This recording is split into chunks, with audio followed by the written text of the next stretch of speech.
Hello, everyone, and happy Monday. Hope you all had a great weekend. Weather was okay, so hope you got outside and went for a walk, got out of the house for a little bit, put your schoolwork aside.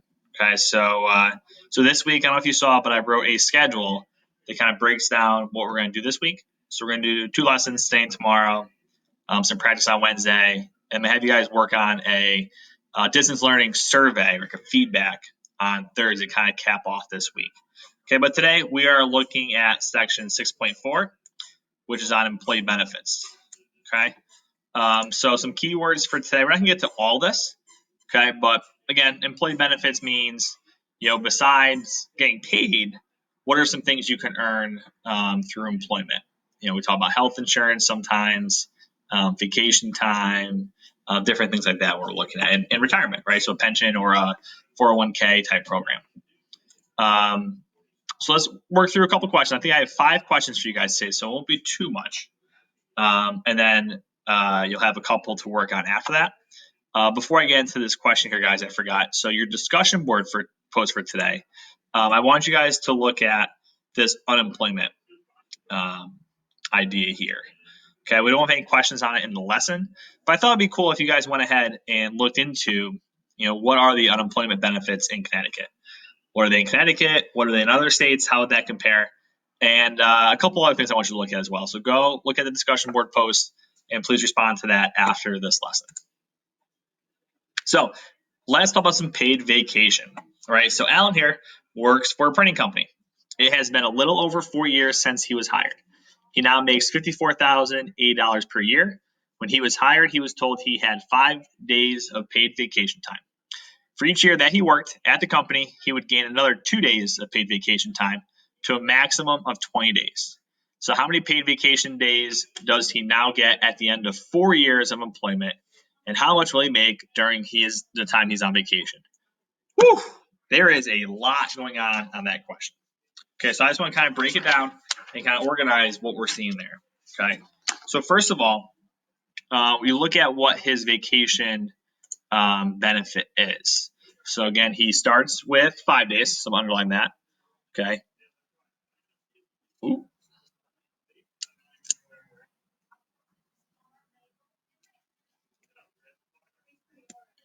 Let's try it again. So he has 5 days paid vacation. And remember, this isn't come in play in a second, but 5 days is a week, right? We don't work weekends, so 5 work days corresponds to a work week. And then for each year that he worked at the company, he would gain another 2 days. All right, so for every year, he gets 2 more days of paid vacation time. So it's asking at the end of his 4th year. So once he completes that 4th year, how many vacation days does he have? Well, we have the original 5, right? So we know we have 5 vacation days. And then he's adding to that 2 times the number of years that he works. And it says that he worked for 4 years. So we'll apply 2 additional days times the number of years of 4. Okay, so he's going to earn 8 additional days for the time worked. Okay, and then he's going to end up with 13 days. Okay, so that kind of answers that first question, is how much vacation time does he have? Okay, so he has 13 days. And you got to think about in terms of weeks, 13 days would correspond to 2 work weeks and then 3 additional days after that. Now I want to know how much he gets paid. Okay, so how much does he earn on that vacation day? So basically, what we want to look at is during that entire time frame. So for total of those 13 days, how much does he get paid for those days off? Okay, so to do that, we really got to figure out how much he gets paid per day. So the way we want to do this, guys, now this is where it gets a little confusing. Okay, so he's making $54,080 per year. And you would think if we want to figure out how much he gets paid per day, we should take that 5480 and divide it by 365 because there's 365 days in a year. The problem, though, is that we're not working for all of those days. We don't work for 365 days. So instead what we're going to do, guys, is we're going to take that 54,080 and let's divide it by number of weeks. Okay, let's divide it by 52 because that's how many weeks there are in a year. So we're going to take that 5480 or 54,080 and divide that by 52. And we'll figure out how many days he gets or how much he gets paid per week because he is working each week, minus his vacation time. And that gives us a weekly amount of $1,040. Okay, so that's how much he gets paid per work week. Now we can take the thing about how many days do you work per week? 5. So let's divide that number by 5. So we're going to divide this by 5, which gives us a total amount of $208. So he gets $208 for each day that he works. Okay, so then if I'm making $208 per day, I get 13 days of paid vacation. Think about how would I figure it out from there? Let's take the number of days and multiply it by the amount we earn per day. So that's 13 times 208, and that gives it a total value of $2,704.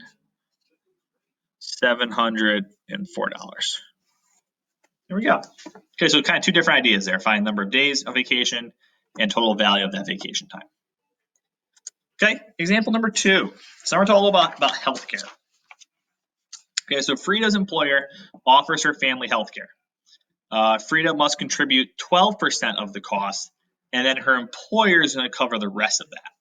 So Frida gets paid on a biweekly basis, and she notices that $88.50 is taken out of each paycheck for her portion of the contribution to the healthcare. So how much does Frida's employer contribute to the coverage? Notice that. So Frida's paying this $88.50. We want to figure out how much her employer contributes. So our first step here is to figure out, well, what is the total cost of this healthcare?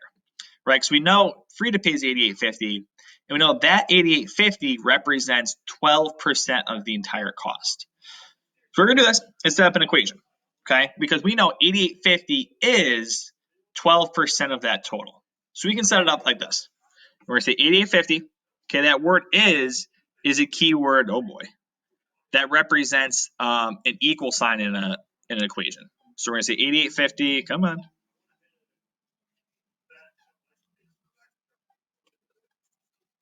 Is, so equals 12%. Again, guys, it's got to be drilled in your mind at this point. When we have a percent, we always want to convert that into a decimal. So 12% is 0.12 times the total value, which we don't know. Let's input a variable. Let's put x in there. Okay. So if 8850 equals 0.12 times x. Now let's just solve this equation. Get x by itself. So I'm going to divide both sides by 0.12. Okay, so the total value of our healthcare is going to be $7.50.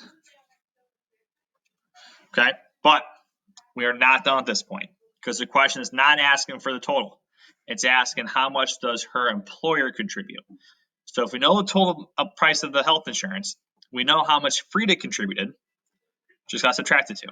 So we're going to take that total value, $737.50, subtract away how much Frida contributed, which means her employer is going to contribute, let me get this, $649.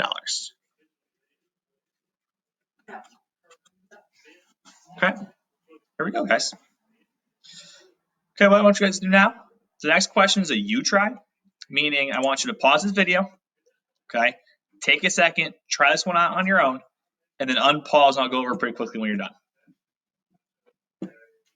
All right, welcome back.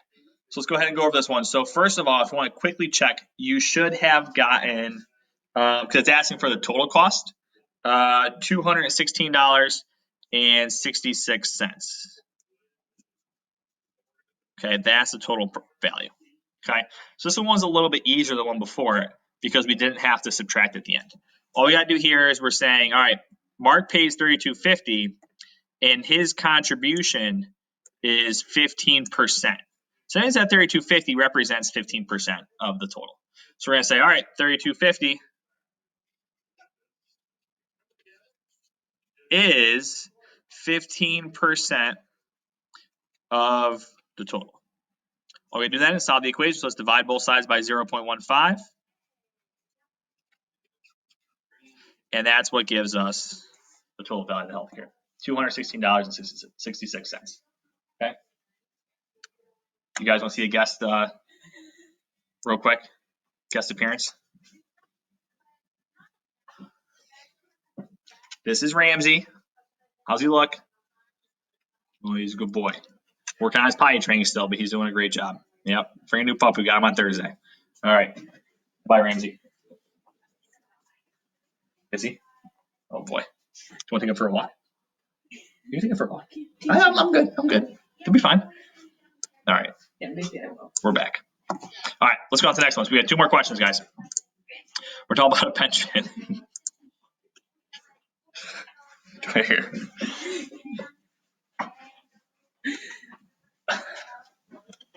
Yeah. Okay. I could add that part out, but I might just leave it in for you guys. I think you'll enjoy that. All right, so let's talk about Marina. Okay, she works at the Washington Performance Arts Center, and her employer offers her a pension.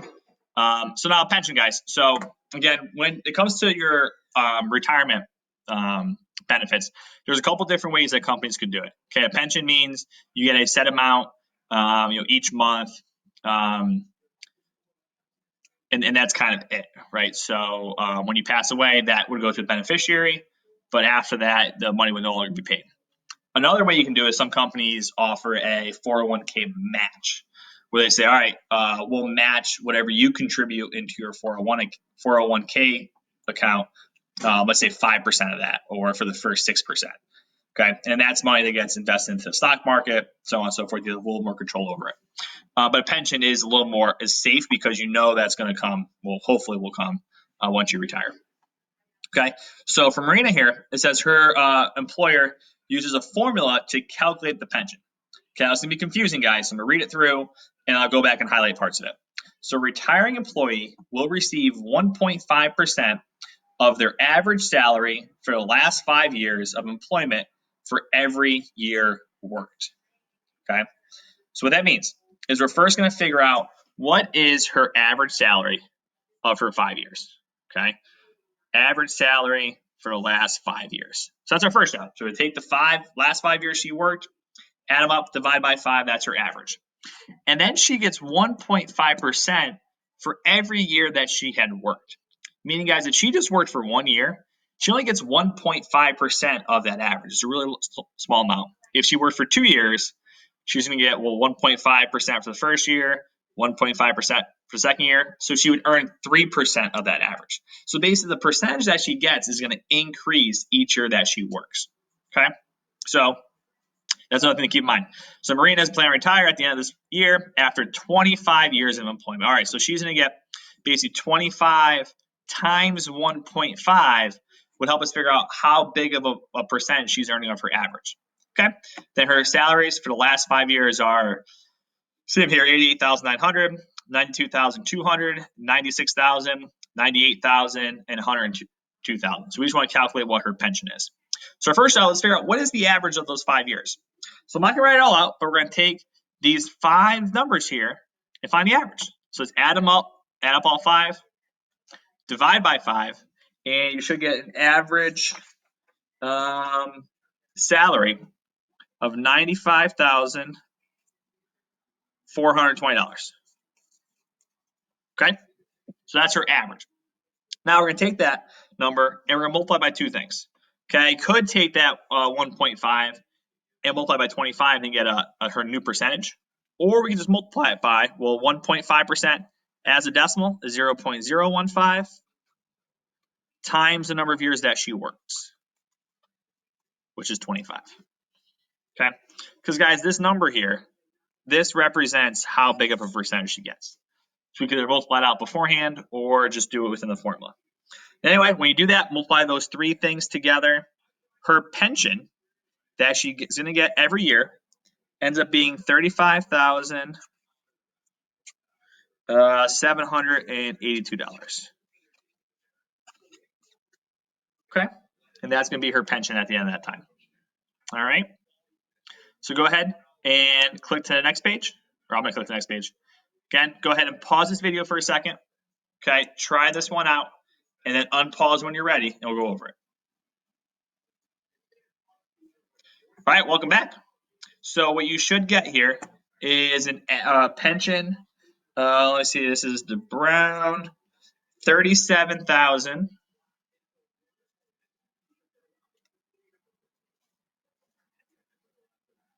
$607.33. Okay, that should be her pension. Okay, if you didn't get that, again, what we're doing here, guys, is it says the Brown Corporation offers some. The dog's going crazy outside. A retired pension. The retiree get 2% of the average of the final 3-year salaries times the number of years employed. Okay, so it's 2% times the number of years.